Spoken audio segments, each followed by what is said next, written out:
నమస్తే. Welcome to Andhraprabha. నేను వంశీ. ఈ 2 రోజులుగా బర్నింగ్ టాపిక్ ఏందంటే నాన్ వేష్ణ, అనసూయ, శివాజీ. ఒక దగ్గర మొదలుపెట్టి ఇంకొక దగ్గరకి వెళ్తుంది టాపిక్ అనేది. అసలు పూర్తి వివరాలు తెలుసుకుందాం. ఒకసారి మనతో మాట్లాడడానికి, ఈ టాపిక్ మనతో మాట్లాడడానికి యువ సామ్రాట్ గారు ఉన్నారు. సార్ నమస్కారం సార్. సార్.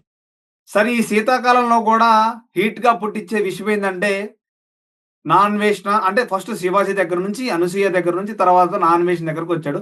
సో, నాన్ వేషన మాట్లాడేటప్పుడు హిందూ దేవుల గురించి మాట్లాడడం జరిగింది. ఎక్కడినుంచో పుచ్చకాయల దగ్గర నుంచి రకరకాలుగా మాట్లాడుతూ వచ్చాడు సార్. దాని మీద మీ సమాధానం ఏంటి సార్? ఇది మొత్తం ఈ టాపిక్ అన్నిటిని మొత్తాన్ని బ్రష్ పట్టించింది మటుకు నాన్ వేసిన ఆ! హిందువుల మీద, హిందూ దేవుళ్ళ మీద వాడికున్న విషయం అంతా ఒకటేసారి కక్కాడు.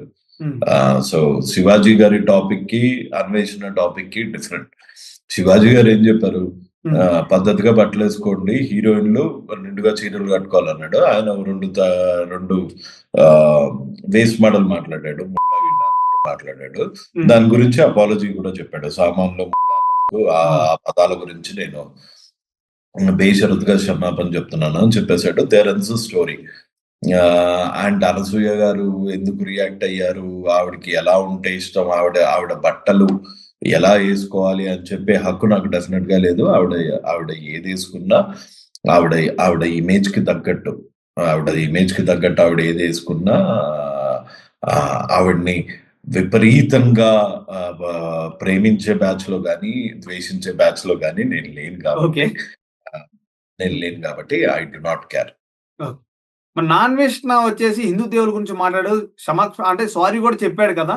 సో, దాని మీ అది అది మోస్ట్ సర్కాస్టిక్ సారీ. అండ్ వాడి వాదన ఇంకా నిరూపించుకోవడానికి కీచకుడు ద్రౌపది అమ్మవారి మీద అత్యాచారం ప్రయత్నించాడు. నేను దాన్ని రెఫరెన్స్ గా వాడుతున్నాను గానీ, వాడికి అసలు పురాణాల గురించి, హిందువుల దేవుళ్ళ గురించి ఎన్నో ఏళ్ల నుంచి పెంచుకున్న వాడికి ఇండియా అంటేనే పడదు. వాడి ఫస్ట్ ఎనిమీ ఇండియా. ఎందుకంటే ఏదో ఒకలాగా చేసి ఇండియాకి వస్తే అంట రేపులు అయిపోతాయంట. వాడికి పొరపాటున కూతురు పుడితే ఆ కూతుర్ని రేప్ చేసేస్తారంట. వాడి ఇంట్లో ఎన్ని బలాత్కారాలు అయ్యాయో తెలీదు. వాడేమో ఒక పక్కన 1500 పిచ్చుల మీద బ్యాటింగ్ చేశాను, ఆటగాళ్ళ పోటీ, ప్రతి ఒక్కళ్ళ దగ్గరికి వెళ్ళి రేట్లు అడిగే ఎదవ. వాడికి ఎందుకు అసలు పురాణాల గురించి? వాడి నోటి నుంచి ఏం మాట్లాడినా అది అది పరమ బూతు. సో అందుకని వాడికి బేసిక్ మాట్లాడే హక్కు లేదనేది నా ఫీలింగ్.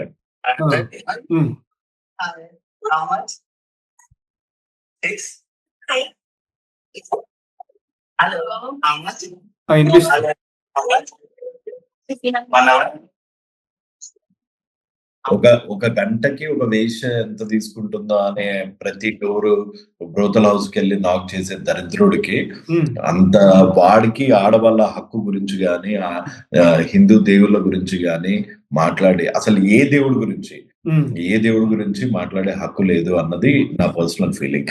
అండ్ ఇప్పుడు హిందూ సమాజం కొంచెం కన్ను తెరిచింది కాబట్టి వాడు మాట్లాడుతున్నాడు. నాకు అన్వేష్‌తోని ప్రాబ్లమ్ ఏంటి అంటే, వాడు ఏది చేసినా నిజాయితీగా చేయడు. అప్పుడు బెట్టింగ్‌ది చేసినా నిజాయితీగా చేయడు. బెట్టింగ్ మీద ఫైట్ చేస్తున్నాను అని వాళ్ళ ఇంట్లో వాళ్ళని తిడతాడు. దాంట్లోనూ నిజాయితీ ఉండదు.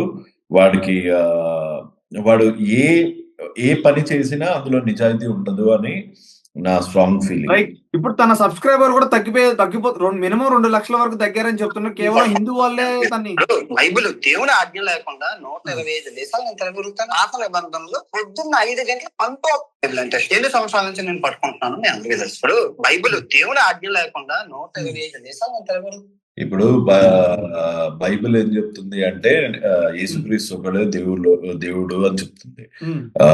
సో బైబిల్ని పట్టుకున్నవాడు, యేసుక్రీస్తుని దేవుడు అని నమ్మినవాడు వాడు క్రిస్టియన్ అవుతాడు. వాడు క్రిస్టియన్ అయినందువల్ల నాకు వచ్చిన నష్టం ఎటువంటి ప్రాబ్లం లేదు. నిన్న వినాయకుడు బొమ్మ భగవద్గీత కూడా కనిపిస్తుంది కదా. ఎన్నో లక్షల మంది కన్వర్ట్ అయ్యారు. అందులో ఏం ఆశించో, ఆ మెషినరీలు వేసే ఎంగిలి మెతుకులకు ఆశించో, దేనికి ఆశించో వీడు కన్వర్ట్ అయ్యాడు. నాకు దాంతో ప్రాబ్లం లేదు. కన్వర్ట్ అయిన కదవి నీకు హిందూ సాంప్రదాయంతో వచ్చిన నష్టం ఏంటి, కష్టం ఏంటి? ఉమ్, ఆ ఒపీనియన్స్ ని కాళికాదేవి బియర్ అంట. ఇప్పుడు ఇప్పుడు వినాయకుడు బొమ్మలు, ఆ భగవద్గీత లాంటి గ్రంథాలు పట్టుకొని ప్రపంచ దేవులకు చూపిస్తున్నాను మన దేవుడిని వాడి వినాయకుడిని వాడి భగవద్గీత అని వాడు చెప్తున్నాడు కదా. వాడి బొంద. కాళికాదేవి బీరు ఇక్కడ ఫేమస్ అనమాట.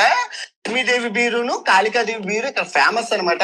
ఆ, సో వెనకాల రెస్టారెంట్ పేరేమో సుల్లి అని పెట్టి కావాలని అమ్మవారిని అవమానిస్తున్నాడు. సో నాకు తెలిసి హిందూ సమాజం ఇప్పటికీ లేట్ గా మెల్కొనుంది. నిజంగా గవర్నమెంట్ కి గానీ, సజ్జనార్కి గారికి గానీ, లేకపోతే ఏ పోలీస్ ఆఫీసర్ కి గానీ, ఏ హిందూకి గానీ నిజంగా ఇవి హర్టింగ్ అనిపిస్తే వాడి మీద పోలీస్ కంప్లైంట్ డెఫినెట్ గా రిజిస్టర్ అవ్వాలి. ఇట్లాంటి ఎదవని ఈడ్చుకుంటూ వచ్చి చట్టం తగిన శిక్ష అన్న ఇట్లాంటి వాడికి ఒక్కడికి శిక్ష పడితే ఫ్యూచర్ లో ఇట్లాంటి కామెంట్స్ చేద్దాం అనుకుంటున్న అజయ్ పాస్టర్ లాంటి వాడికి కానీ, బైరి నరేష్ లాంటి వాళ్ళకి కానీ ఒక కనువిప్పు కలిగేలాగా వీడికి శిక్ష పడాలి. అంటే ఆయన సారీ కూడా చెప్తున్నాడు కదండి. వినాయకుడి దగ్గర ఉండి నేను తప్పు చేసి ఉంటే వినాయకుడి గులో నేనే రక్తం కక్కుని చచ్చిపోతాను, తప్పు చేసి ఉంటే మీరు నా సారీని యాక్సెప్ట్ చేయాలని చెప్తున్నాడు కదా. అలా అవ్వదు అని గ్యారంటీగా తెలుసు కాబట్టి వాడు అనుభవించాలి. ముందు వాడు చేసిన తప్పుకి చట్ట ప్రకారం శిక్ష అనుభవించాక వాడికి రక్తంతో కక్కుకొని చచ్చిపోవాలి అని ఆశగా ఉందేమో. ఎప్పుడైతే వాడు వెంకటేశ్వర స్వామిని పెట్టుకొని ఉషు గిషు అని ఎక్కడో కురుసాబోలో రిజిస్టర్ అయిన బెట్టింగ్ యాప్ ని వెంకటేశ్వర స్వామికి ఆపాదించాడో ఆ రోజే వాడి పతనం మొదలైంది. అండ్ డెఫినెట్ గా రక్తం కాదు, అంతకన్నా హీనమైన చావు వాడు, కుక్క చావు వాడు చేస్తాడు అనడంలో ఎటువంటి సందేహం లేదు. కానీ ముందు చట్ట ప్రకారం శిక్ష అనుభవించాక, వాడికి పశ్చాత్తాపం వచ్చాక వాడి కర్మ ఫలాన్ని వాడు అనుభవించక తప్పదు. ఓకే, సబ్స్క్రైబర్ కూడా తగ్గుతున్నట్టు కనిపిస్తుంది. మినిమం ఇప్పుడు వరకు 2 లక్షల వరకు తగ్గారట్టుగా తెలుస్తుంది కదా.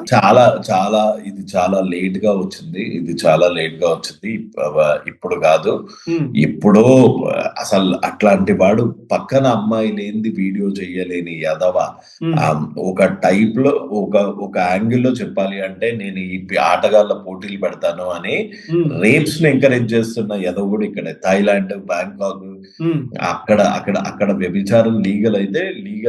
పో సాగు, ఏ ఎయిడ్స్ తెచ్చుకొని చచ్చిపో, మాకు అనవసరం. ప్రతి ఒక్కరిని అబ్బాయిలు ఇక్కడికి రండి, ఇట్లాంటి గుంటలు, వీళ్ళతో బ్యాటింగ్ చేయొచ్చు. వాడు ప్రమోట్ చేసేదే అశ్లీలత, వాడు ప్రమోట్ చేసేదే పర్వర్టెడ్. వాడు అంటే వాడికి ఇంకా తల్లి చెల్లి వాయు వరుసలు అట్లాంటివి ఏం లేవు కాబట్టి వాడు ప్రమోట్ చేసేదే అది. వాడు వాళ్ళ అమ్మని తిడతాడు, వాళ్ళ నాన్నని కొడతాడు. భీముడి పట్టణంకి వచ్చి ఆ పన్నన్ను అడగండి. వాడు ఇక్కడ ఉన్న రోజులు వాడు చేసిన పనులే ఇవి. ఇలాంటి వాడికి ఇది ఒక పర్వర్టెడ్ రేపిస్ట్ అండ్ టెర్రరిస్ట్ కి ఫాలోయింగ్ వచ్చినట్టే వీడికి ఇప్పుడు వాడిని అన్ఫాలో చేసే వాళ్ళ కాకుండా ఇంకా వాడిని ఫాలో చేస్తున్న సెలబ్రిటీస్ కూడా ఉన్నారు. వాళ్ళందరూ కూడా డెఫినెట్ గా నేర్చుకోవాలి. వాళ్ళందరూ కూడా వీళ్ళంటి వాళ్ళే అని అనుకోవాల్సి వస్తుంది. Okay, right. నిన్న ఒక వీడియో రిలీజ్ చేశాడు. థాయిలాండ్ చూడండి ఎంత డెవలప్మెంట్ అయిందో. ₹1 500కి ఒకసారి రూపాయి పెరుగుతూ ఉంది. బట్ మనం మటుకి తగ్గిపోతున్నాం. ఇండియా గురించి కూడా చాలా చిన్న చూపుగా మాట్లాడుతున్నట్టు చెప్తున్నాడు కదా. వాడి మాటలు పట్టించుకోవాల్సిన అవసరం లేదండి. ఎందుకంటే వాడికి అంటే దమ్ము రాదు, చదువురా అని అదవాడు. 10th క్లాస్ ఫెయిల్ అయిన అన్వేషణ వాడే చెప్పుకుంటాడు.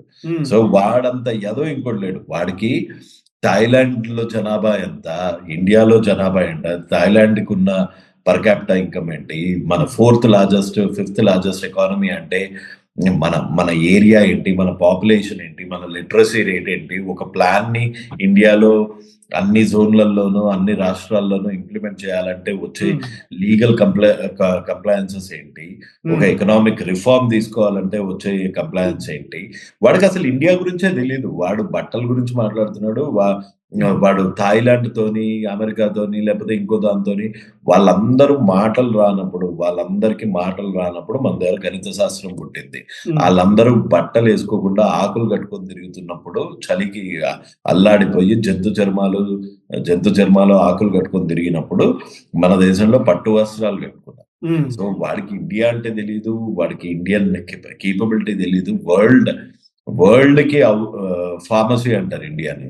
సో మన దగ్గర మెడిసిన్ ఎప్పుడు వచ్చింది, మన దగ్గర మ్యాథమెటిక్స్ ఎప్పుడు వచ్చింది, మన దగ్గర కాలగణనం ఎట్లా వచ్చింది, మన దగ్గర ప్రిడిక్షన్స్ ఎట్లా వచ్చాయి, మన దగ్గర టైం ఎలా వచ్చింది.